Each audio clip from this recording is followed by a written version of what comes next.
Hey YouTube land, Tycander sir, welcome you back to another action figure review, and today we're having a look at the 2022, well technically 22, it was released way at the end of the year, more close to 23 than 22, it was released in December, so it was quite close, and this is the Ultramarines Chapter Master Marneus Calgar. He is the big wig, big cheese, head honcho of the Ultramarines Chapter from Warhammer 40,000.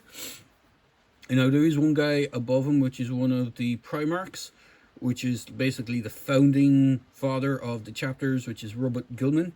I think I pronounced that name properly, or I could have butchered his name. He technically would supersede this guy, but I think he's more like god level high up, whereas this guy is more like the commander-in-chief kind of type thing. Because he did, before I get into the figure, I do have his original format down here. This is the old original 90s model from Games Workshop for Marneus Calgar. You'll see he has a lot of similarities between his action figure current iteration and his look. One thing that always struck me as funny for the miniature design, he has these two giant power fists, or the gauntlets of Ultramar, as they're called. They're special designed weapons. They're basically relics or antiques. He also has this little sword in his sheath on the side of him. The power fists look so big, it doesn't even look like he could hold the sword. But that's beside the point. That is more to do with the miniature. But we're having a look at the figure. So the figure comes in this newer style box. Now, I believe they did transition the boxes to this midway 2022, and I haven't gotten too many of the releases. A lot of the releases I got were kind of the older ones, because I have some of the other Ultramarines which I'll bring in a minute, but they don't have this new white design on the boxes. They just have the all black box, like the top here, but even the side of the boxes now have more kind of artwork. It actually has the Emperor's Throne artwork hidden just in behind the logos and stuff. This guy's very light on accessories. He only comes with one. Technically two if you count this cape, which is actually pre-attached to him in the box. It's not separate in the box. They show it as being separate here in the back, but I think that's just to showcase that it is a separate piece. It's not part of the figure, but he does come with this alternate head. In fact, this is actually technically not right, because his alternate head is the one that he actually has on him at the moment. He comes with this helmeted version of his head, which is something that the character, in at least in miniature form, never had, as far as I'm aware, unless the Primaris version, which is what this is based on. He has had I want to say at least two other iterations between this guy here and his current format, which is this is the Primaris style version. He's wearing essentially Gravis armor, I believe. I'm not too up on the Primaris armor types, but I believe it's a Gravis armor style of some sort of artificer style Gravis armor. But he does have a helmet, which is something he kind of never had in miniatures for quite a while. It's very similar to that. If I actually bring it in, you can see it's very similar to the captain head with the laurel going around the sides. So it does denote kind of captaincy, captain-ish, captain, lord, leader, commander, whatever you want to call him, the Grand Master. So he does have some quite interesting stuff. So he has what are called the Gauntlets of Ultramar. These are antique weapons. Basically, they predate all the art, or they predate the Primaris stuff. At least they should do. They, like the original ones, they haven't changed too much. You can see that there is a different logo on this, but it has the skulls and the bolters and the gun chain thing going along. This has been a staple design for Marneus Calgar for quite some time, but if I bring in the actual Gravis armor captain, you can see he does share a similar kind of design. This is more bolt pistol. These were, I believe, supposed to be bolt guns. Because when you ran them in 2nd edition, I believe these were treated as a storm bolter of sorts. They were linked twin bolters, so they were counted as a storm bolter, a mastercrafted storm bolter, if I remember correctly. And then you had twin power fists, which were basically the best weapon you could get for beating the crap out of anyone in any of the Warhammer 40,000 lore back in the day. I believe there's better stuff now, but like these were the pinnacle of crunching your enemies into a fine red paste. So he is articulated. It is very tight on him, so his arms do move up. Now you have to be wary about all this cabling, that you don't snap these, or like there's a lot of cables. His shoulder guards are on this extra joint. I'm not sure if you can see it, but it's just inside the actual connector for the shoulder. His arms don't get too much range of movement because of his design. His head is on a ball joint, so you do get good range of movement on that. It is interesting to note that on the newer ones, they actually put the ball joint, an extra ball joint, into the neck, because I know when I was swapping heads, like for the Primaris Captain here, what generally would happen is when you're popping the head out, it would take the peg with it. So it makes way more sense just to leave an extra peg in the spare head. He's actually quite detailed. I'm not sure if you can see that, but you can see inside his just inside where the helmet is, there's actually kind of like some sort of device. I don't think that's even on any of the other figures. He has the big eagles, the twin eagles on the back of his backpack. He has the Ultramarine logo all over him, hence him being the Grand Master of the Ultramarines. Like, you have one on either fist, one on his big iron halo thing on his back, one on the actual backpack. He has them on the inside of his cape. He has one on his belt, a whole bunch of them on this piece that are the kind of thing that's hanging off him. He has one on his knee pad, and I'm pretty sure that's pretty, I'm surprised he doesn't have one underneath him, but like he has a whole bunch of them. He doesn't have one on the alternate head, but he does have his classic look to his head. He is articulated. You can move the legs forward and back. Now this thing will get in its way. He can kick out that much. You don't get a huge range movement on this guy. You do have a good waist swivel on him, which is quite nice. I do like that they haven't done maybe they do have it, it's just not so pronounced. Oh, it is there. He does have an upper torso swivel, but it's not as loose as it is on the Primaris Captain, but he does have a good waist swivel. His arms can rotate at the bicep as well. Again, just be wary of the cabling going off his guns and that. The one thing I'm not a big fan of is one of his guns has like shells extending out from it. It would have been nicer if those were kind of plug-in, so you could have him like without it looking like he's firing the whole time. It would be nice if they were just removable and not glued in place. Does have peg holes on the bottom of his feet. He's one of the few Marines that I have that doesn't have the front toe articulation, at least not that I can see. He doesn't seem to have it. He has the Aquila, the double eagle head Aquila thing on both his chest, his little piece here, and on his leg. He is quite highly detailed, don't get me wrong. Like, he does have dual jointed knees, but because of how limiting his prose ability is, he is essentially a brick.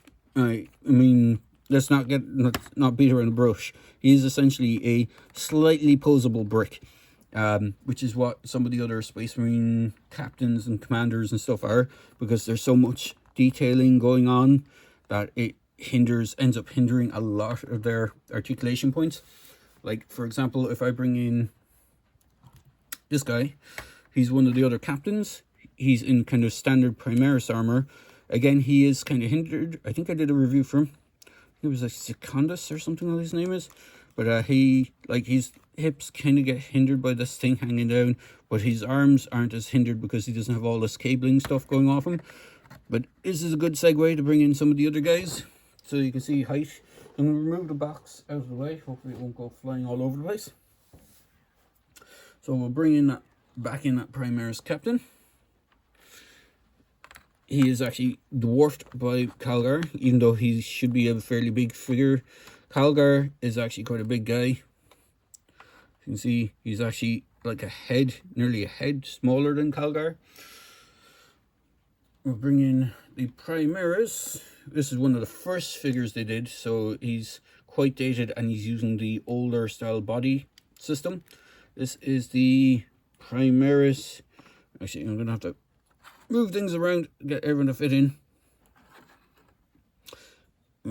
Calgar here in the center. This is the Primaris Librarian with his helmeted head on. The default head is the unhelmeted version, and his extra head is that helmeted version. You can see these guys are all rocking power swords. And fairly simplistic thing. And then we have like, this is one of the, this is actually the, it's not a veteran, it's actually, well, he is a veteran, it is the Ancient, because he is the guy, if I get it there now in a second. So this is basically the standard height for the Marines. In fact, I think it might be the older standard height, because they did a 2-point, the old Marines were like a 1-point edition, so the new one should be more closer to this guy. This is the dude, not rocks, around at this big fucking banner thing that, yeah, excuse me language, this big massive banner thing. It looks awesome. It's a bit finicky getting to like knock around with it, but it is a really cool thing. You can see it takes up most of the screen. He's what's called an Ancient because they carry the chapter banner for the Ultramarines.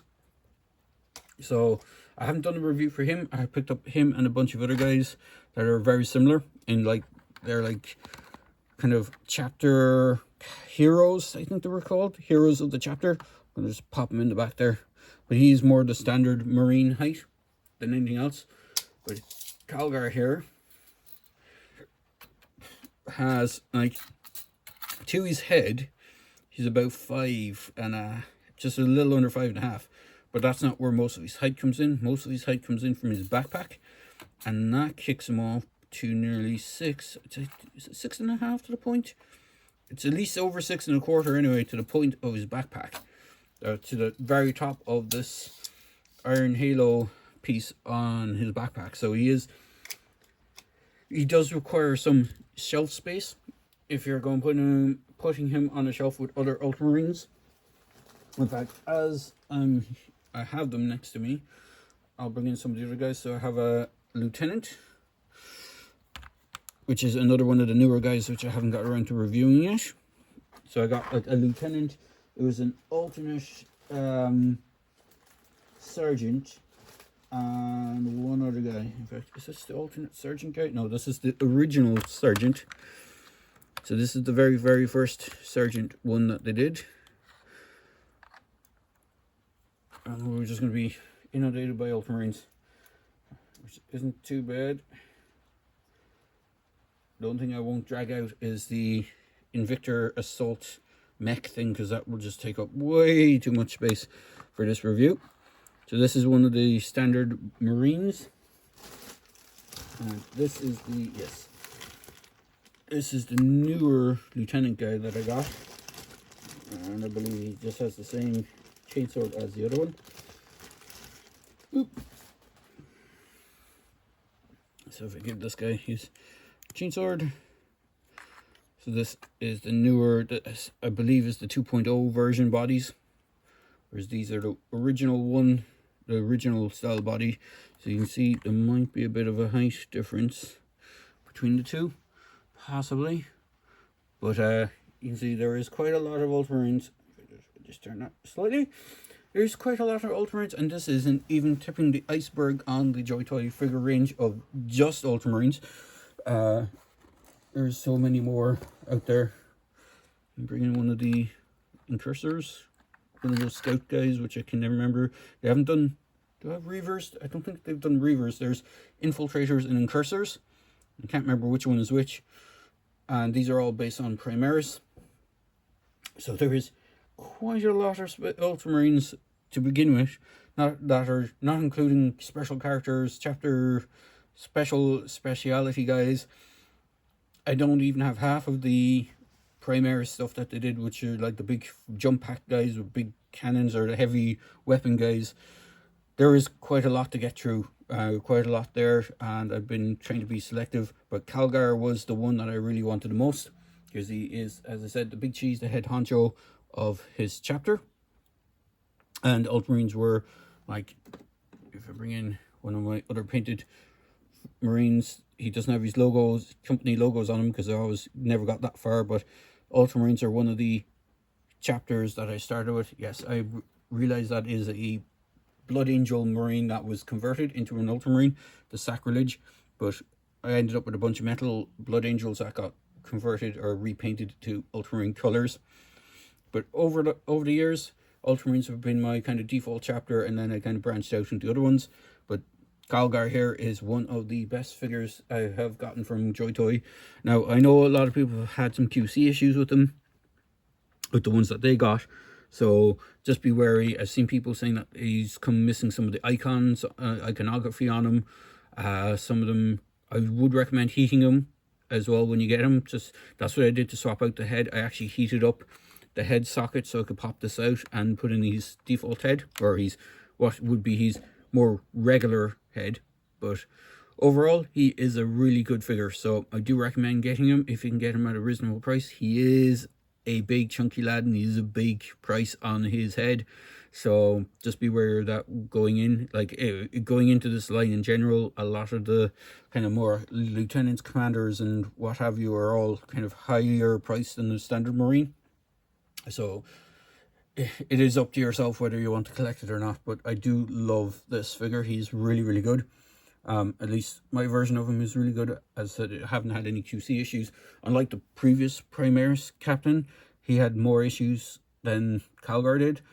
With the neck joint on him and his backpack were really loose, so I had to re-glue that down. And his shoulder pad, or one of his little icon things, kept popping off. But that's beside the point. Like, he didn't have any kind of physical, he wasn't missing any parts, if you know what I mean. He just had some issues that needed to be re-glued. But overall, Calgar is really good. Do recommend him, and I will wrap this up here. But as I said, I hope you enjoyed this video review for Marneus Calgar, and as always, please feel free to like, comment, and subscribe to my channel. Cheers, guys.